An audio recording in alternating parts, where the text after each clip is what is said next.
Hi, yeah, I teach at Central St. Martin's, and the way that I teach the students is to think while making. In other words, don't separate the way that they think from actually doing something. So that they never sit around talking and devising ideas. They have to think as they make something. A really good example is IDEO, who are a design company in London, and they did a lot of work for Apple. And you can see in this slide that they've got the prototype of one of their pieces of design here, and the finished piece of equipment, which is a piece of medical equipment. And the way that they create things is that they have a lot of sort of random materials. You can see that the prototype is made from a felt tip and a peg, and so they have masses of bits of materials in their studios, and they design things by playing with materials. And that's kind of what I try to impress on my students, that if you come up with some elaborate design and then try and make it, often the materials won't do what you want them to, so you might as well be working with the materials as you're trying to create the design. This is the Gutenberg press, which many people think is the greatest invention ever, because it enabled mass-produced type and enabled ideas to kind of flood across our culture. And Gutenberg was thinking about how to create mass-produced type, and he saw the coin punch and was kind of mulling over in his mind the way that it worked, and it made an impression, and he was thinking about the coin punch. And then he saw a wine press and was thinking about the mechanism for the wine press, and he thought about putting the two together. So he thought about combining the coin punch and the wine press, and he got some carpenters together and sort of explained what he was thinking of, and they made a prototype which didn't quite work, and then they made another prototype. And so what I'm getting at is that he saw two things, the coin punch and the wine press, and thought about putting them together. And so he didn't sit down with a blank sheet of paper and invent something and draw it up. He saw two things, and putting them together was the kind of creative act. And so at St. Martin's, I try and teach the students that one of the techniques that we use is to combine two things and see what happens when you put them together. So we might set them the task of combining a washing machine and a car and see what they can make from it. This is another example of this way of thinking, that you find two things that already exist and put them together. This is the Dyson vacuum cleaner. And Dyson was a designer, and he had a design studio, and they made a lot of prototypes. And the studio used to fill up with dust. And they had a very powerful extractor fan, which had a kind of cyclone fan within it, which sucked the dust out really effectively. And when Dyson was at home one day hoovering, he was thinking about how ineffective his hoover was, and it wasn't getting the dust out of the carpet. And then he thought about the cyclone extractor fan in the studio, and thought, if only we had something as powerful as that in the hoover. And so he devised a kind of small version of the cyclone extractor fan and put it into a vacuum cleaner. So the hoover and the cyclone extractor fan already existed.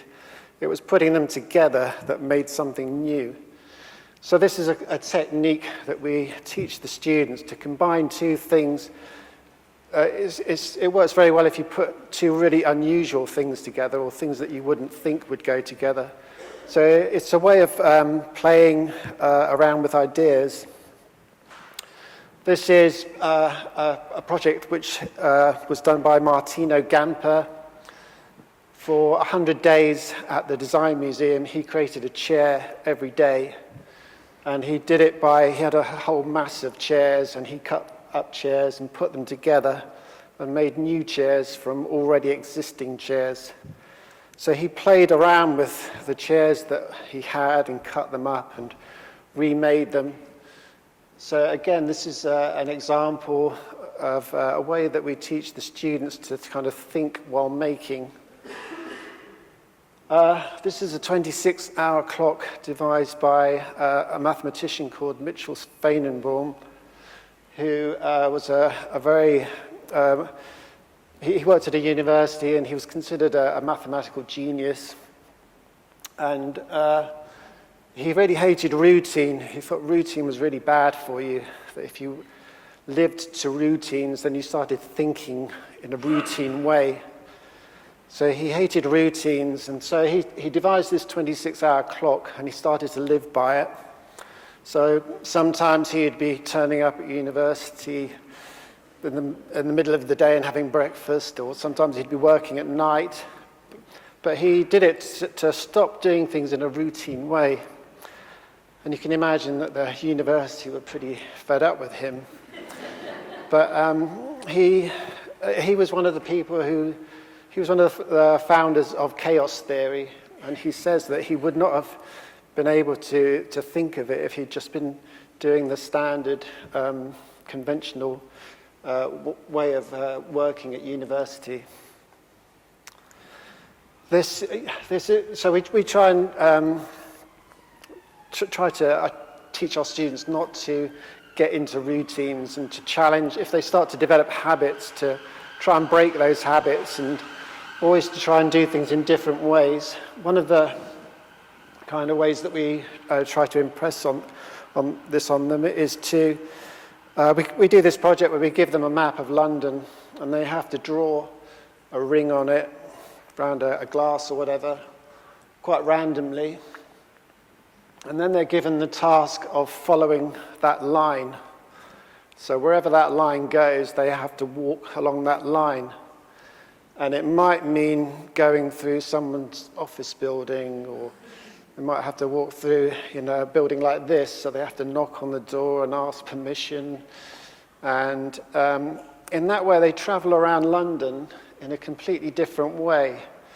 And it involves talking to people and trying to persuade them to let them go where they wouldn't normally be able to go. But it's kind of reminded to them that if you think about how you got here today, you were sort of channeled a lot of the time. You were going down roads or pavements that were kind of set there for you, and crossing at traffic lights and going up and down stairs. But all these things were planned for you, and sometimes you kind of almost mindlessly go through these processes. So we try and impress upon students not to develop habits, or if they sense that they're developing a habit, to try to break it. We also, we teach our students techniques for thinking creatively and thinking while doing. This is a kind of game that Mozart devised for himself. Mozart had a series of kind of random bars of music which were had different styles and different tempos. So he had a lot of bars of music, and he numbered all the bars, and he had 2 dice that he used to roll and select about 10 bars of music at random, and then he set himself the task of writing bits of music in between those bars to join them up. So it was a way of, it's like a kind of game that he played with himself to create music in a sort of unexpected way, that he would never know what bars of music were going to come up, and he had to think of ways to combine them. But what I'm getting at here is that Mozart was a great composer. He thought he was one of the greatest composers ever, and he was very prolific. But he devised this game to make composing sort of unexpected and more interesting for himself. So we get the students to try and find ways to bring randomness into their work, into their process, and they devise various ways. This is a table designed by an artist called Mark Tansey. Maybe you can't see it very well, but it's actually a way of making sentences, so that the inner ring has the beginning of a sentence on it, the middle ring has the middle of a sentence on it, and then the outer ring has the end of a sentence. And he can move the rings around, and they create sentences that he reads across, and they kind of inspire ideas for his paintings. He's a painter, and this is the way that he gets his ideas. So he reads across these sentences, and obviously it has the possibility of making thousands and thousands of sentences, but they give him inspiration for ideas. This is one of his paintings which came about from using this method. It's workmen constructing the Grand Canyon, and you probably can't see it very well, but the Grand Canyon is made up of the words of the American Constitution. But he gets, he's a painter, and he needs to keep getting lots of ideas. And this table that he devised keeps him inspired. He keeps getting ideas from the sentences that come up. So the sentences are all kind of based on words that he thinks will inspire him. This is one of my students at St. Martin's in the middle of devising a ring in the same kind of way, but a ring that has words that will, when put together, will inspire them in some way. But what I'm really getting at is that most artists or designers bring randomness into their process, or chance, or they find a way of making sure that the unexpected happens while they're working. Another technique that we use is to sort of study nature and see what ideas nature's come up with and see if we can use them in some way. This is the Sydney Opera House, and the architect was at lunch one day and sort of chopping up a orange into quarters and sort of playing with the pieces, and kind of came up with the idea for the Sydney Opera House from looking at these quarters of an orange that he'd cut up. And it's given him inspiration for the building, and it's made him create a building which doesn't look like a building, or at least at the time it was really an unexpected shape for a building. So we get our students to look at nature, look at the structures in nature, and see if they can play around with them and use them in some way. This is a shoe designed by one of my students, and they had a piece of garlic that they studied and cut up and looked at the structure of it, and they looked at the kind of layering of the garlic and sort of just designed it. This is just a kind of rough prototype for the shoe, but they've latched onto the idea of the garlic having lots of layers, and so the idea is that the shoe would have a lot of layers, and as the top layer worn out, you just peel it off, and you'd have a new layer underneath, and so on. Another technique which I think is really important is we kind of impress on our students that they always make their work personal. So always bring their personal interest into whatever they do. And a good example of this is Philippe Starck, who is a designer who always brings his own personal interest into what he does. He got a commission from Alessi, and he was given a commission, and he could design kitchen equipment, and he was given a kind of free rein to do what he wanted.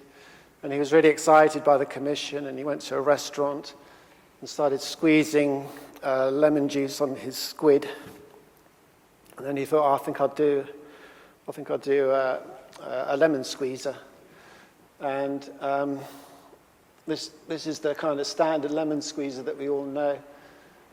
His personal obsessions were, or one of his personal obsessions was animal anatomy.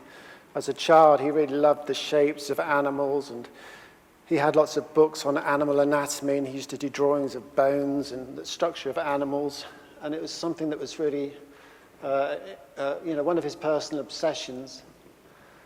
Another obsession of his was science fiction. He had a huge collection of science fiction magazines, and he particularly liked the rockets, and he used to redraw the rockets in science fiction magazines.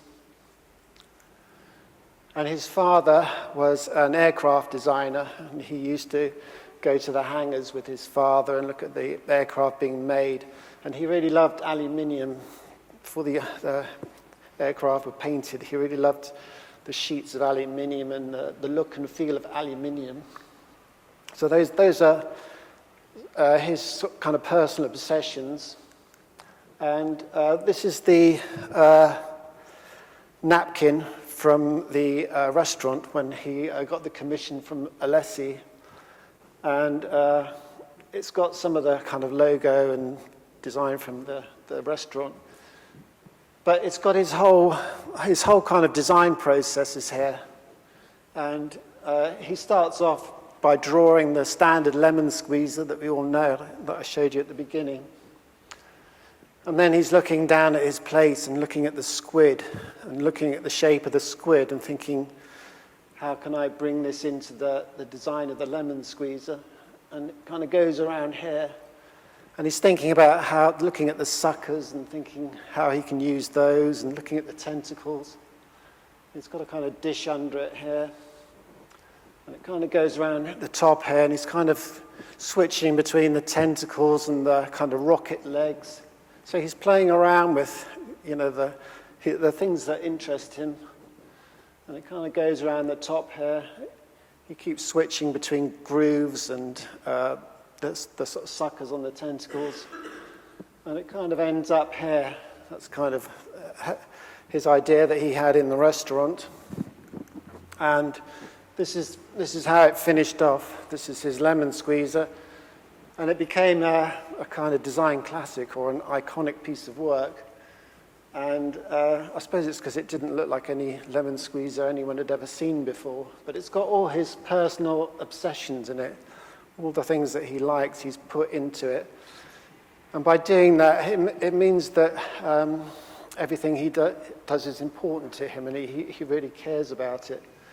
So I think it's important to always make sure that you bring your personal interest into your what you're doing. About 18 months ago, some surgeons at the Royal Free Hospital contacted me and said that they had read my book, The Art of Creative Thinking, and they really liked it and said, we want you to teach our medical students to be more creative, which was kind of an interesting project for me. So about 3 or 4 days a term, I go to the Royal Free Hospital and I teach the medical science students how to be creative. Or at least I show them these techniques that we do at Central St. Martin's and try and see how they can work in the sort of a field of medical science. And so I try to get the students to think while they're doing something rather than just attend a lecture or read a book. I get them to think while they're making something, and it's a completely different way for them to work. And I get them to do a lot of drawings, to draw their ideas up as they're working. Here that they did a project where they had to design a virus, so they had to create a virus, and we used the kind of the way of thinking where they had. Where they looked at nature and then had to create a virus based on, but they looked at pieces of fruit and they had to switch what they had learned from the structure of fruit to designing a virus. But the idea of it was that instead of just learning about a virus by attending lectures or reading books, they had to make one. So they had to think about how it would infect the body, how it would get into it, how it would reproduce in the body. So instead of it just being like an academic exercise, they had to think like a virus and kind of be a virus and think about how a virus could be effective. So I get them to draw a lot of their ideas, which is kind of unusual for them. And so I get them to kind of make things and draw things rather than just study in a kind of dry academic way. This is an artificial liver, believe it or not. But when I'm working with them, here they were, I got them to design artificial livers. But when I'm working with them, I'm also working with surgeons at the same time, and the surgeons were liver surgeons, and so they can advise the students on the kind of medical aspect of what they're doing, the kind of medical science aspect. But I used some of the techniques that I've been talking about earlier, where I gave them random materials to work with, and in the hope that they might get ideas from the materials. So basically what I'm trying to do is to apply these creative thinking methods that I use at St. Martin's, but to medical students in a medical field. And that the surgeons really want more creative thinking in their surgeons. And it's quite a challenge because in a scientific environment there are certain limitations, and it can be kind of challenging to bring it into that field. But yeah, I suppose what I'm getting at with these medical students is that they have to think while they're doing something. So instead of just learning about livers and how they function, they have to make one, and in making it, they think more deeply, I think, about how it works and how it's structured. Yeah, that's it really. So thinking while doing something, I suppose, is my the kind of idea I'm trying to get across. So that even in a kind of field like science with medical science students, they can, instead of just dryly learning, they can learn while they're doing something.